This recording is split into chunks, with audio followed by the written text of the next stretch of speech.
바울이 갈라디아서를 통해서 얘기하고 있는 핵심은 분명해요. 다른 복음은 없다라는 거예요. 오직 예수 그리스도를 믿는 믿음으로만 의롭게 되고 구원을 받는다라는 거예요. 맞아요. 믿음으로만 의롭게 되고 은혜로만 구원을 받아요. 우리가 한 게 아무것도 없어요. 우리가 그냥 예수를 믿을 때 예수의 공로가 우리 것이 되어서 우리가 의로워지는 거예요. 그리고 하나님 앞에서 의롭다라고 인정받고 구원을 받는 거예요. 기독교는 그래서 믿음의 종교, 은혜의 종교예요. 믿음으로만 구원을 받아요. 그런데 여러분 믿음 하는데 믿음으로만 구원을 받는다고 하는데 그렇다면 여러분 믿음이 무엇이라고 생각하세요? 믿음 하는데 과연 믿음이 무엇인가? 손에 잡히세요, 여러분? 믿음이 뭔가? 분명한 것은 믿음이 지식적인 그런 믿음은 아닌 것 같아요. 지식적인 믿음은 아닌 것 같아요. 바울은 계속해서 오직 예수 그리스도를 믿는 믿음으로만 구원을 받는다는 이 구원의 복음을 선포했어요. 그러면서 바울은 그 믿음이 어떤 믿음인지 그 믿음의 실제에 대해서 말하는 걸 놓치지 않아요. 그래서 오늘 갈라디아서 2장 20절에서는 그 믿음의 성격, 그 믿음이 어떤 실제인지에 대해서 얘기해주고 있어요. 그래서 우리 다 같이 믿음이 무엇인지 갈라디아서 2장 20절을 통해서 바울이 얘기하는 그 믿음에 대해서 우리 함께 들으면서 살펴보면서 은혜를 나누기를 원합니다. 20절 말씀을 다시 한번 읽어볼까요? 우리 매번 읽어도 너무나 은혜되는 그런 말씀이 함께 읽겠습니다. 20절 시작. 내가 그리스도와 함께 십자가에 못 박혔나니 그런즉 이제는 내가 사는 것이 아니요 오직 내 안에 그리스도께서 사시는 것이라. 이제 내가 육체 가운데 사는 것은 나를 사랑하사 나를 위하여 자기 자신을 버리신 하나님의 아들을 믿는 믿음 안에서 사는 것이라. 아멘.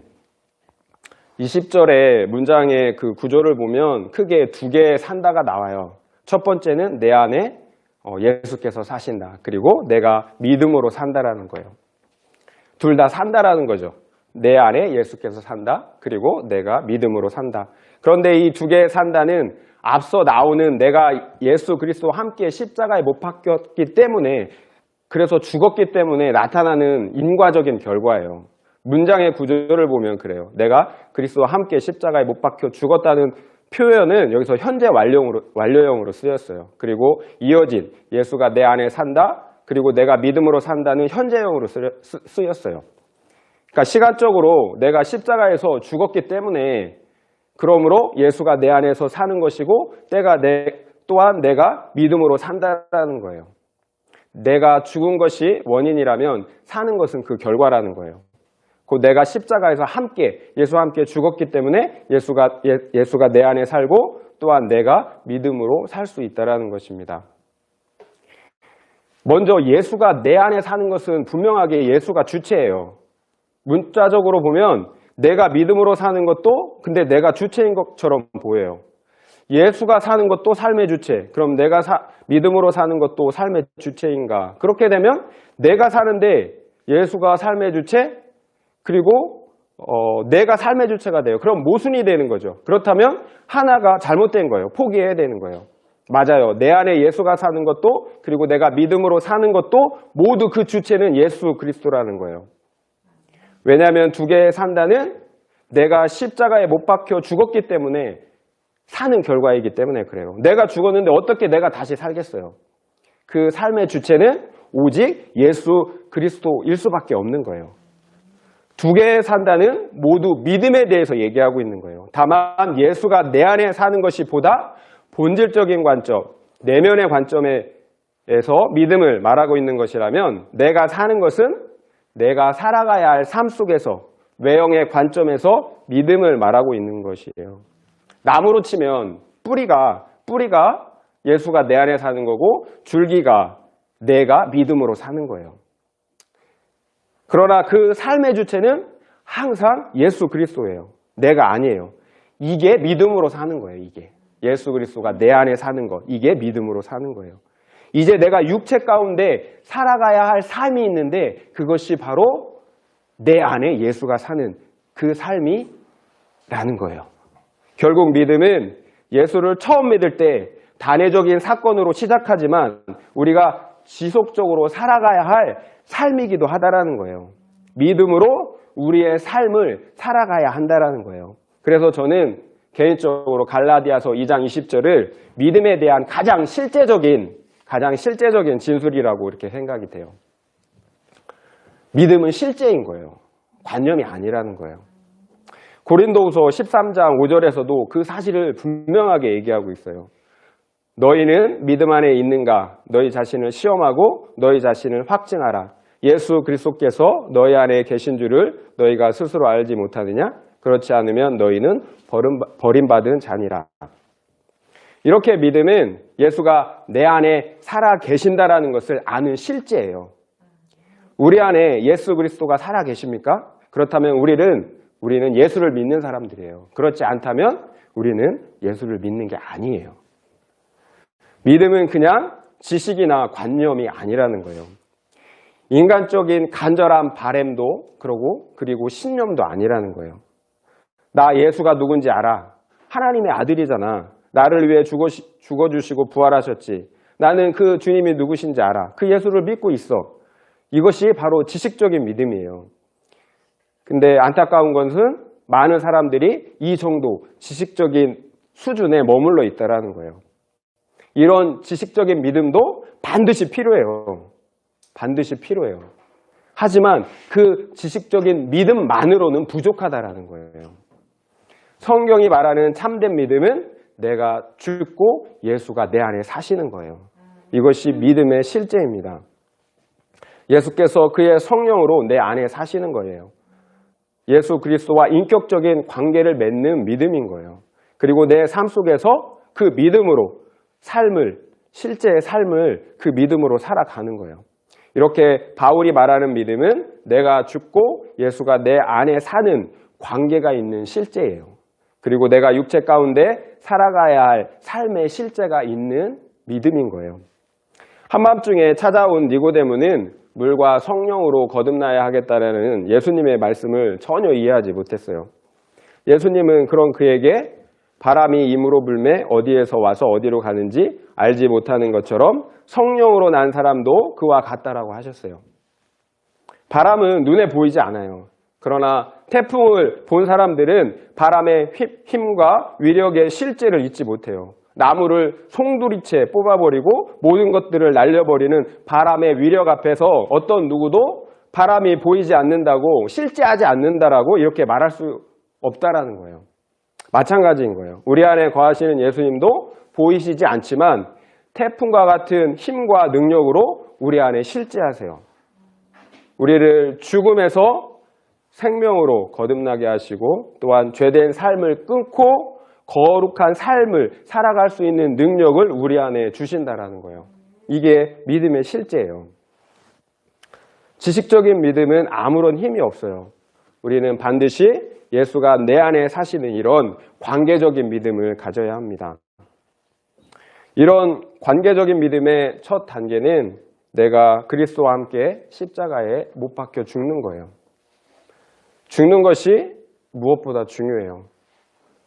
왜냐하면 철저하게 잘 죽으면 잘 죽을수록 예수께서 내 안에서 더 잘 사실 수 있기 때문에 그래요.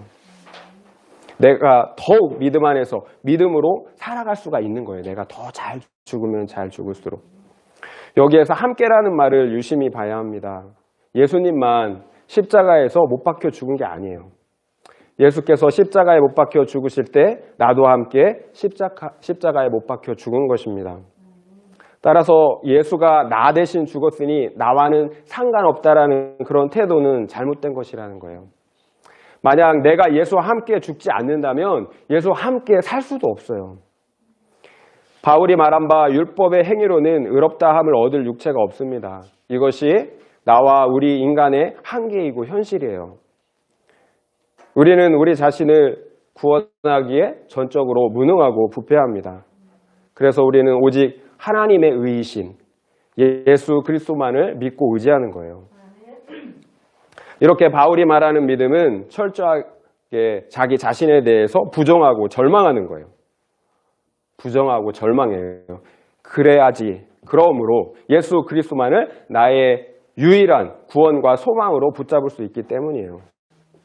바울 자신이 예수와 함께 십자가에 못 박혀야 하는 이유인 거예요. 내가 죽어야 하는 이유인 거예요. 예수 그리스도를 그래야지 붙잡을 수 있기 때문에 내가 죽어야 하는 거예요.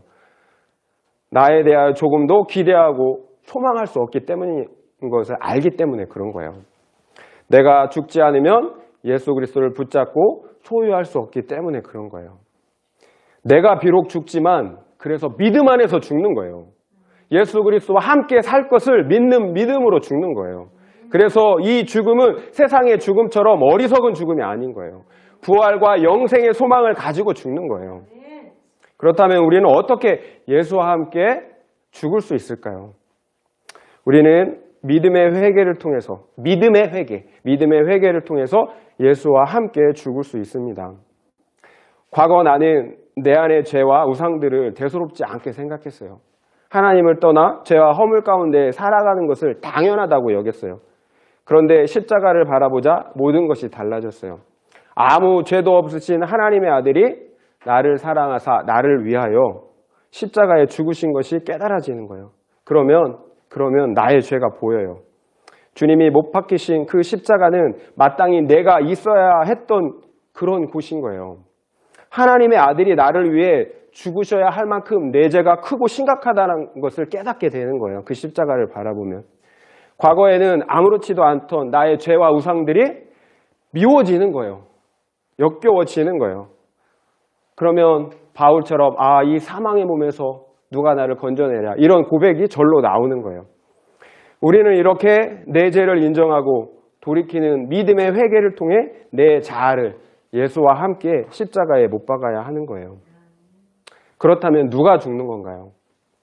내 속에 있는 죄된 자아가 죽는 거예요.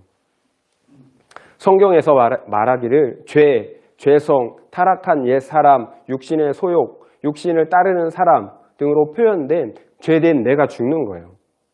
하나님을 떠나 내가 왕이 되었던, 하나님을 대적하였던 그 죄된 내가 죽는 거예요. 예수님께서 자신의 공생의 사역에서 처음으로 하셨던 말씀이 바로 회개하라, 천국이 가까이 왔다라는 말씀이었어요. 천국은 반드시 그 회개로 들어간다라는 거예요. 회개는 내가 그리스도와 함께 십자가에 못 박히는 거예요. 따라서 회개는 아픔과 애통과 슬픔이 있어요. 나의 죄에 대한 슬픔과 애통이 있어요. 그리고 죄 없으신 하나님의 아들이 나 때문에 십자가에서 죽으셔야 했다라는 것을 바라보고 애통하는 슬픔이 있는 거예요. 이렇게 믿음의 회개는 십자가에 못 박히는 아픔과 애통과 슬픔이 있어요. 그렇지만 그 죽는 것은 나의 죄와 죄된 자아가 죽는 거예요. 따라서 믿음의 회개는 역설적이게도 죄의 속박으로부터 자유케 되는 영적 자유함이 있어요. 비록 눈물을 흘리지만 죄 사함으로 인한 기쁨과 평안의 눈물인 거예요.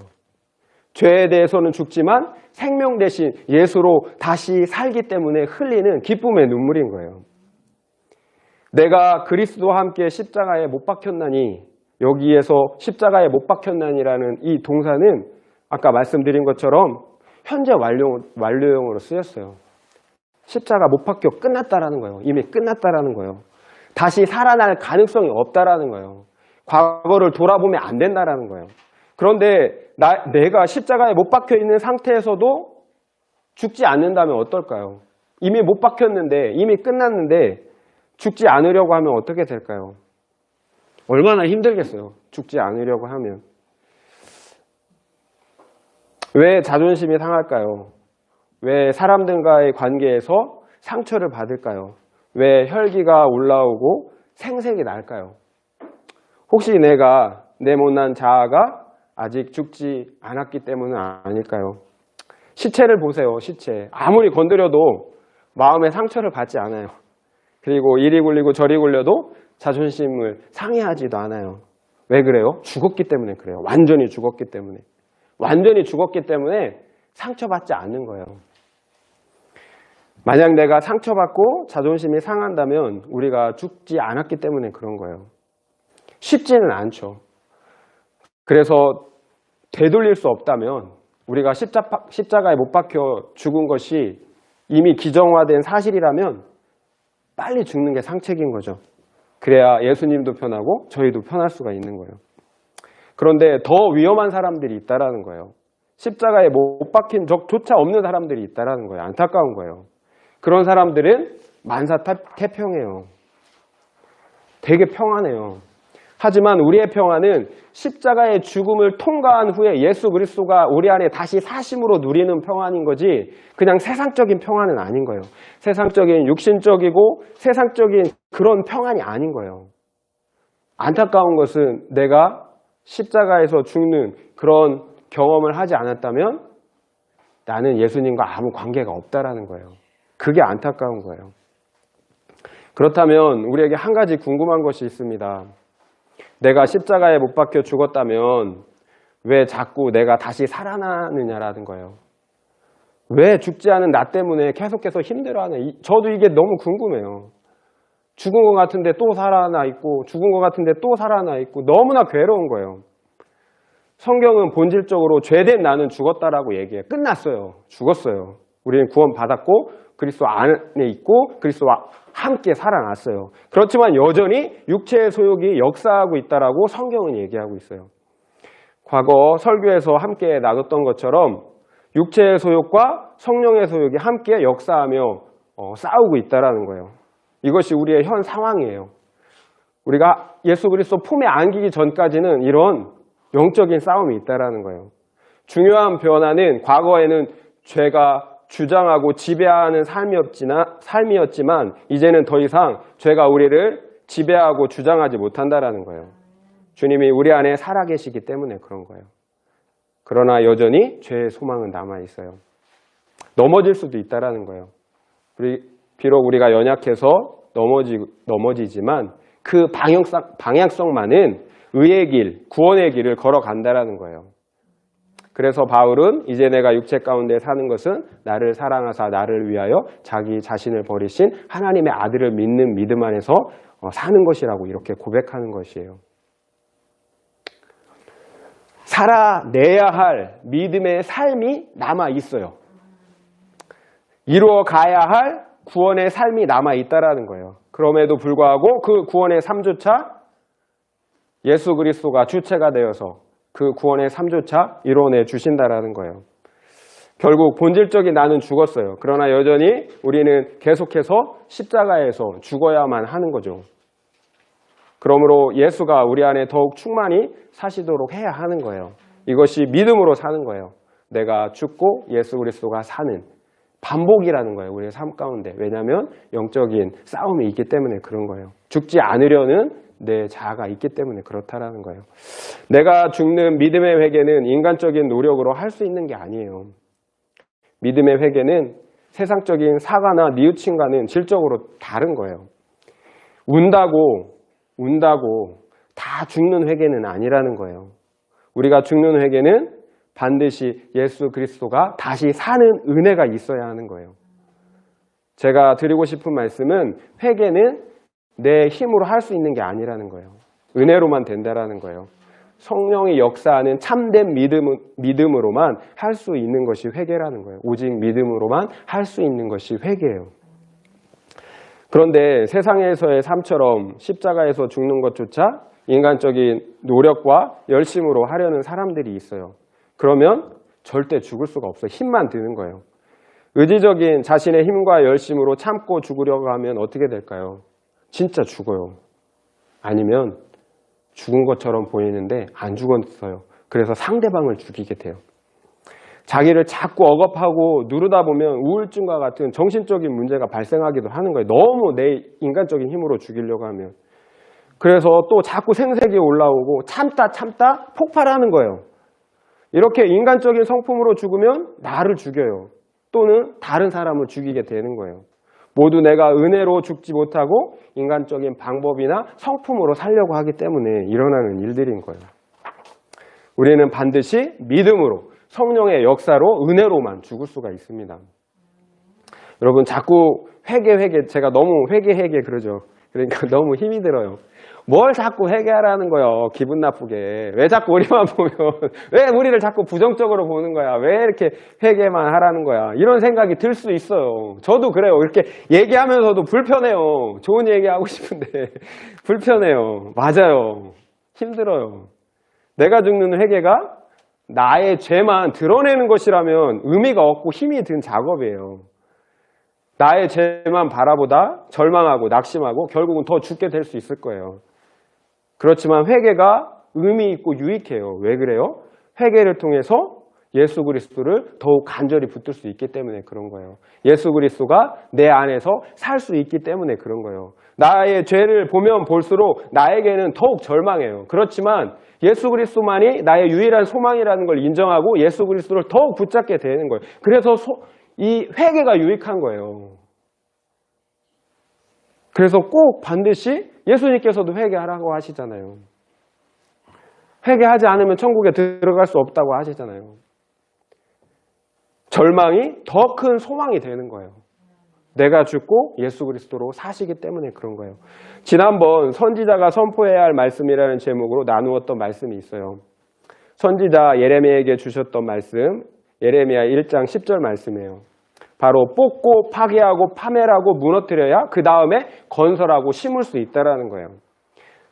내가 죽어야 예수가 산다는 오늘 본문의 말씀하고 정확하게 일치하지 않아요? 죄가 파괴되고 무너지고 부서져야 그 다음에 비로소 생명 대신 예수 그리스도를 세울 수 있다는, 건설할 수 있다는 거예요. 성경이 복잡한 것 같지만 참 정교하고 이렇게 완전히 통일되어 있어요. 정말 성경이 신묘막측해요. 정말 성경은 진리예요. 그래서 완전히 통일되어 있는 거예요. 구약과 신약이. 내가 죽으면 이제 예수 그리스도께서 내 안에 사십니다. 우리가 예수와 함께 죽고 함께 살 수 있는 이유가 있어요. 바로 우리가 그리스도와 연합되어서 하나가 되기 때문에 그런 거예요. 우리는 예수 그리스도 하나예요. 우리가 그리스도와의 그런 신비적인 연합을 통해서 하나가 돼요. 그래서 함께 죽고 함께 사는 거예요.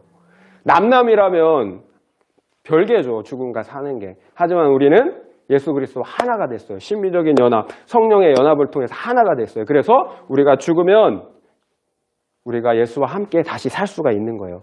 우리 안에 부어주신 성령을 통해서 우리는 그 사실을 확신할 수가 있는 거예요.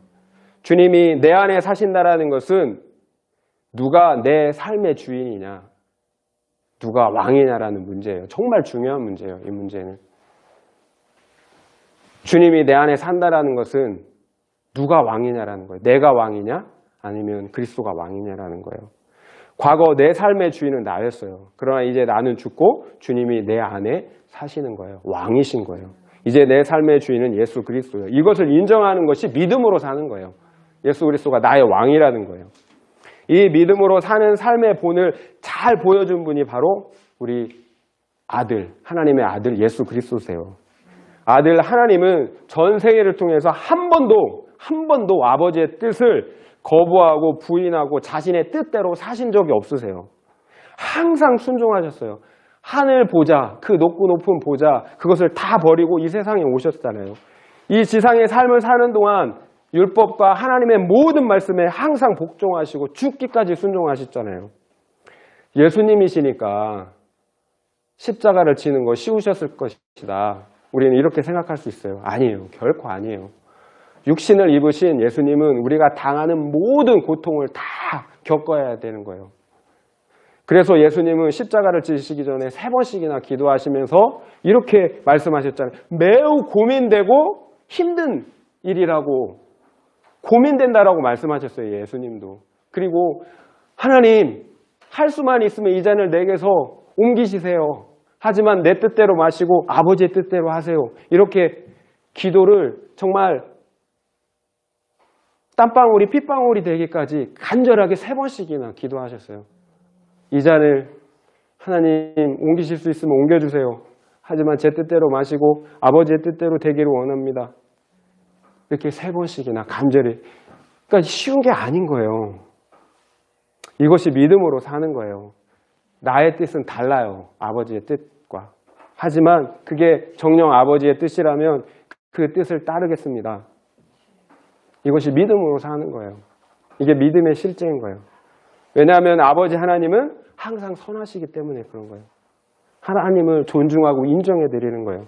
이렇게 믿음으로 산다는 것은 항상 하나님의 주권을 인정하는 것입니다. 그리고 그 선하심을 절대적으로 신뢰하는 거예요. 우리를 결코 해롭게 하실 아버지가 아니기 때문에 그렇다라는 거예요. 아버지가 왕이지만, 주님이 왕이지만, 그래서 내 마음대로 할 수 없지만 그것이 나에게 더 유익하다라는 거예요. 그것이 나에게 생명을 주시는 그런 다스림이라는 거예요. 만약 아들 하나님의 순종이 없었다면 우리는 어떻게 됐을까요? 죄사함도 받지 못했고 우리는 구원도 받지 못했어요. 그렇다면 여전히 죄와 사망의 종노릇하고 사단에게 끌려다니는 그런 비참한 삶을 살고 있었을 거예요. 당장 그 이유를 알지 못할 수 있어요, 우리는. 그러나 하나님의 주권과 선하심을 인정하는 거예요. 이것이 주님이 내 안에 사시는 거예요. 그렇다면 어떻게 주님이 내 삶의 주인이 되실 수 있을까요? 예수님께서 사신 것처럼 사는 거예요. 아들 예수님께서 아버지 하나님의 말씀을 듣고 그 말씀대로 순종했던 것처럼 우리도 그렇게 사는 거예요. 따라서 우리는 말씀을 통해 주님의 음성을 들어야 하는 거예요. 주님이 내 안에 산다고 해서 직접적인 음성과 환상과 같은 신비적인 방식에만 의존하려는 신앙은 잘못된 거라는 거예요. 물론 그럴 수도 있어요. 하나님은 그렇게 자신의 뜻을 보여줄 수도 있어요. 하지만 명확하게 자신의 뜻을 보여준 건 성경이에요. 성경. 주님은 자신의 뜻을 말씀을 통해 분명하게 드러내셨어요. 결국 말씀을 듣고 읽고 묵상하고 순종하지 않는다면 결코 우리는 주님의 통치를 받는 것이 아니에요. 결코 내가 죽고 주님이 내 안에 사시는 게 아니라는 거예요. 말씀을 소홀히 한다면, 말씀을 순종하지 않는다면. 무엇보다 주님의 말씀에 대해 순종해야 되는 거예요. 이게 제일 중요해요. 말씀을 순종하는 거. 우리가 말씀을 왜 지금 듣고 우리가 읽고 묵상합니까? 순종하려고 하는 거예요. 주님의 뜻대로 살려고 하는 거예요. 주님은 말씀으로 통치하실 뿐만 아니라 동시에 자신의 성령으로 우리를 통치하십니다. 성령님은 바로 예수님의 영이시기 때문에 그래요. 그래서 성경은 너희는 성령의 충만함을 받으라고 말씀하시는 거예요. 성령 충만은 내가 죽고 오직 예수가 내 안에 사시는 것이기 때문에 그래요. 성령 충만은 주님의 통치가 우리 안에 온전히 이루어진 상태를 말하는 거예요. 성령 충만. 그래서 우리는 성령 충만을 받아야 되는 거예요. 그게 내가 죽고 주님이 내 안에 사시는 거예요. 그렇다면 우리는 어떻게 성령의 충만함을 받을 수 있을까요? 역시 믿음뿐이에요. 믿음. 주의 말씀을 믿는 믿음. 이것이 우리가 성령 충만할 수 있는 방법이에요. 그리고 주의 말씀을 믿음으로 순종할 때 성령 충만함을 받아요. 그리고 주의 말씀을 믿고 기도할 때 우리는 성령 충만함을 받는 거예요. 오직 말씀을 믿음으로 받고 순종하고 기도할 때 성령 충만을 받는다라는 거예요. 이렇게 성령 충만을 받는 방법은 오직 말씀에 대하여서 우리가 믿음으로 반응하는 거예요. 그때 우리는 성령 충만을 받아요. 그것이 믿음으로 받아들이는 것이든 순종하는 것이든 그것을 붙잡고 기도하는 것이든 말씀을 붙잡고 우리가 반응할 때 성령으로 우리에게 충만케 해주신다는 거예요. 우리가 성령의 충만함을 받으면 나타나는 특징이 있어요. 우리가 더욱 말씀을 사모하게 된다는 거예요. 결국 주의 말씀과 성령은 함께 역사하여서 당신의 통치를 이루어 가시는 거예요. 말씀 있는 곳에 성령이 역사하시고요. 성령이 계신 곳에 말씀을 사모하는 역사가 나타나요. 이렇게 주님은 우리 안에서 자신의 말씀으로 그리고 그 말씀을 따라 역사하시는 자신의 성령으로 우리를 다스리시고 통치하세요. 우리의 삶 속에서 그래서 우리가 말씀의 자리, 기도의 자리로 믿음을 가지고 나가야 하는 이유입니다. 신앙은 무엇을 하는 것이 먼저가 아니에요. 내가 죽고 예수가 사는 것이 먼저예요. 예수가 내 안에 살면 우리의 인격이 예수의 성품을 담게 돼요. 바로 성령의 열매를 맺게 되는 거예요. 사랑, 희락, 화평, 온유, 절제, 자비, 양성, 충성과 오래 참음. 이 성령의 성품, 성령의 열매, 예수의 성품을 우리가 입게 되는 거예요. 갖게 되는 거예요. 이런 예수의 성품을 통해 주님이 내 안에 사시는지 피차 점검해 보면 좋겠습니다. 내가 죽지도 않고 주님이 내 안에 살지도 않는데 인간적인 열심을 내면 어떻게 될까요? 말씀드린 것처럼 나의 열심이 도리어 다른 사람을 살려야 되는데 죽일 수도 있다라는 거예요. 나의 열매, 주님이 원하시는 열매가 아니라 나의 열매를 맺을 수도 있다라는 거예요. 그래서 무엇을 하는 것보다 내가 죽고 예수가 사는 것이 먼저라는 거예요. 내가 죽지 않고 내 안에 예수가 살지 않는 신앙생활은 잘 보면 다 나를 드러내기 위한 거예요. 나를 자랑하기 위한 거예요. 설교하고 목회하는 저도 마찬가지예요. 만약 내 안에 주님이 사신다면 다른 교회 그리고 목회자가 잘 될 때 기뻐해야 돼요. 그렇지 않다면 여전히 안 된 거예요. 솔직히 저도 가끔은 그게 안 돼요. 비교가 돼요. 솔직한 심정이에요. 그걸 통해서 내가 아직 안 하게 되는 거예요.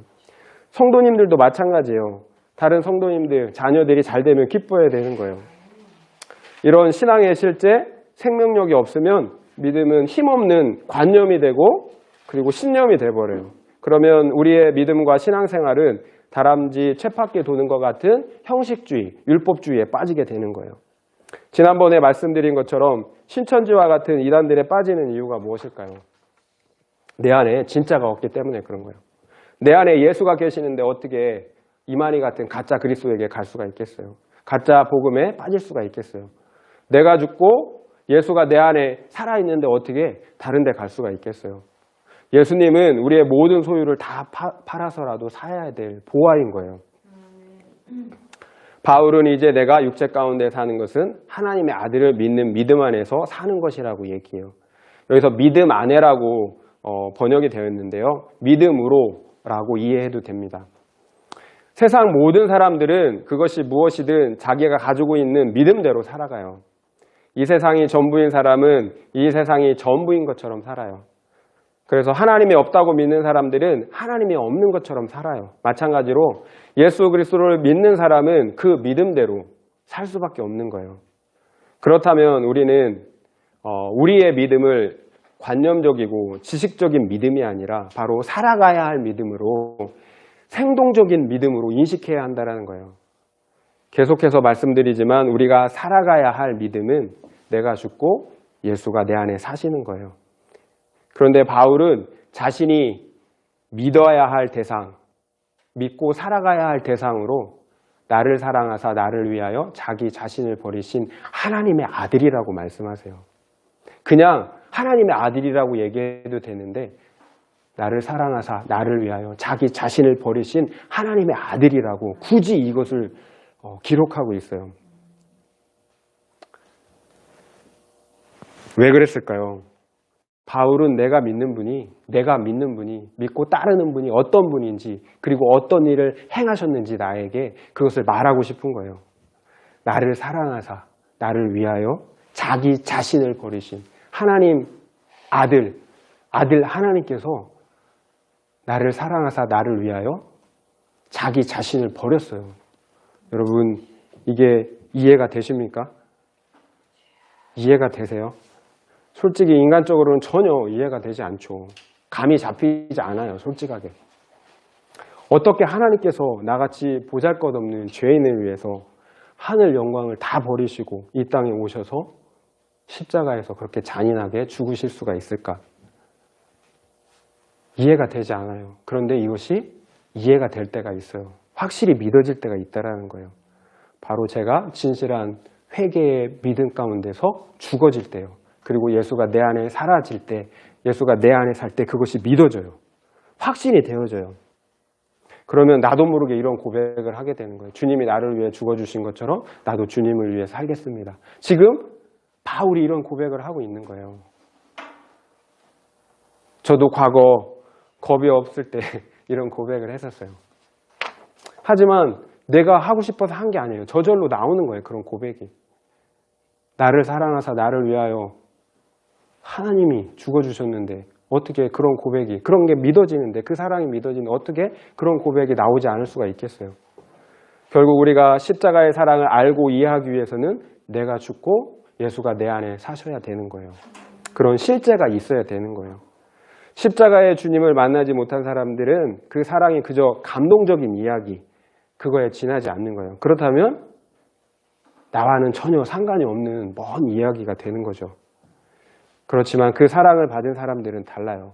평생을 예수를 위해 살겠다라고 이렇게 고백하게 되는 거예요.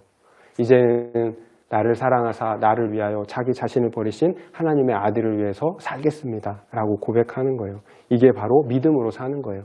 그런데 이 믿음으로 사는 건 누가 억만금을 준다고 돈을 준다고 시킨다고 할 수 있겠어요? 말도 안 되는 사랑의 실제가 우리 안에 주입되어지지 않으면 결코 어떤 누구도 자발적으로 이런 고백은 할 수 없는 거예요. 그래서 믿음은 사랑으로 나타날 수밖에 없는 거예요. 그 사랑으로 믿어졌기 때문에 그 사랑으로 나타날 수밖에 없는 거예요. 그래서 바울은 갈라디아서 5장 6절에서 그 사실을 분명하게 얘기하고 있어요. 그리스도 예수 안에서는 할례나 무할례나 효력이 없으되 사랑으로 역사하는 믿음뿐이니라. 사랑으로서 역사하는 믿음, 바로 사랑으로 나타나는 믿음이에요. 살아있는 믿음은 반드시 사랑으로 역사하여서 사랑으로 나타난다라는 거예요. 사랑받는 믿음, 그래서 사랑하는 믿음으로 나타나는 거예요. 사랑받은 자가 사랑할 수 있는 거예요. 이런 믿음으로 사신 분이 있어요. 물론 사도 바울이 그렇게 사셨죠. 우리가 잘 아는 주기철 목사님은 참으로 예수와 함께 죽고 예수로 사신 분이에요. 주기철 목사님은 일제시대 때 신사참배를 반대한다는 제목으로 7년간 옥살이를 하시다가 순교하셨어요. 7년 동안 별의별 고문을 다 당하셨는데 그 중에서 가장 견디기 힘든 고문이 2가지가 있었다고 해요. 첫 번째 참기 힘든 고문은 밤새 며칠이고 잠을 재우지 않는 거래요. 저희가 생각하면 별거 같지만 그게 너무 힘들대요. 정신이 몽롱해지고 흐려지고 자신도 모르게 우상 앞에 절하게 될까 봐 그게 너무 두려웠대요. 정신이 몽롱한 상태에서 너무 괴로워서 절할까 봐. 그래서 이게 가장 두려운 고문이었다라고 얘기해요. 그리고 2번째 견디기 힘든 고문은 온몸을 꽁꽁 묶어놓고서 목사님의 요도에 새꼬챙이를 이렇게 푹 찌르는 거예요. 얼마나 고통스럽겠어요. 그 생식기에다가 그걸 푹 새꼬챙이를 찌르는데 목사님은 이 고문을 당할 때 그 고통, 그 극심한 고통 때문에 몇 번이고 혼절했대요. 그리고 그 고문을 당할 때면 하나님 차라리 내 영혼을 거두어 달라고 막 이렇게 울부짖었대요. 너무 고통스러워서. 이런 고문을 당하면 1달이고 2달이고 소변을 볼 수가 없어서 떼굴떼굴 그 감옥을 굴렀대요. 너무 고통스러워서. 이런 고문은 계절도 없이 7년간이나 계속됐다라는 거예요. 여러분 한두 번, 한 번은 괜찮아요. 그럴 수도 있어요. 너무 그것도 힘들죠. 그거요 7년 계속되면 믿음이 없어져요. 제일 중요한 거는 믿음이 있을 때는 상관이 없어요. 우리가 힘든 게 뭐예요? 주님이 내 안에 계시지 않을 것 같을 때가 가장 힘든 거 아니에요. 힘든 일이 있을 때 힘든 게 아니라 주님이 내 안에 계시지 않을 때가 제일 힘든 거잖아요. 근데 7년 동안 이 고난 가운데, 환난 가운데 있을 때 얼마나 고통스럽겠어요. 7년 동안 믿음을 지킨다라는 거는 이게 쉬운 일이 아닌 거예요. 주기철 목사님은 그런 고문 속에서도 나 같은 것에게도 어찌 주님의 그 영광의 십자가의 고난에 동참할 수 있는 은혜를 주셨냐고 하면서 감사했다고 해요. 과연 이것이 인간의 힘으로 할 수 있는 것일까요? 그 당시 수많은 목사님들이 신사참배는 국가 의례이지 종교적인 행위가 아니라고 타협하고 배교했다고 해요. 그런데 왜 주기철 목사님은 굳이 고문과 죽음을 선택하셨을까요? 그냥 쉽게 국가 의례다 이렇게 받아들였으면 될 텐데요. 주기철 목사님은 어떻게 그 엄청난 고난을 예수의 십자가 고난에 참여하는 은혜로 생각하고 견뎌낼 수 있었을까요? 순교할 수 있는 힘, 예수의 십자가의 고난을 견뎌낼 수 있는 힘은 과연 어디에서 나온 걸까요? 바로 나를 사랑하사 나를 위하여 자기 자신을 버리신 하나님의 아들을 믿는 믿음 안에서 나온 거예요. 사랑의 믿음. 그리스도의 사랑이 우리 안에 흐르고 있다면 모든 것을 감당할 수 있는 거예요. 말씀을 마무리하겠습니다. 우리는 오직 예수 그리스도를 믿는 믿음으로만 구원을 받습니다. 분명해요. 믿는 믿음으로만 구원을 받아요. 그렇지만 그 믿음이 그저 지식적인 믿음은 아니라는 거예요. 관념적인 믿음은 아니라는 거예요. 그 믿음에 실제가 있다라는 거예요. 내가 그리스도 예수와 함께 십자가에 못 박히는 그 실제가 있는 거예요. 그리고 내 안에 그리스도 예수가 사시는 왕으로 주님으로 사시는 실제가 있는 거예요. 그리고 내 삶 가운데 믿음으로 살아가야 할 삶의 실제가 남아있다라는 거예요. 신앙은 뭔가 하는 게 아니에요. 먼저 무엇을 하려고 하는 게 아니에요. 먼저는 내가 죽고 예수가 내 안에 사는 거예요. 이게 믿음으로 사는 거예요. 이런 실제가 우리 안에 있어야 되는 거예요. 이런 실제를 반복하는 거예요. 내가 죽고 예수가 사는 이 믿음의 삶을 반복해서 살아가는 거예요. 이게 믿음이에요. 그러면 우리 안에 하나님 아버지께서 원하시는 거룩의 열매, 사랑의 열매를 맺어 드리는 거예요. 예수가 내 안에 사시면 저절로 거룩의 열매, 사랑의 열매를 맺어 드림으로 하나님께 영광이 되는 삶을 사는 거예요. 이와 같은 은혜가 우리 모두에게 다 있기를 축원드립니다. 네.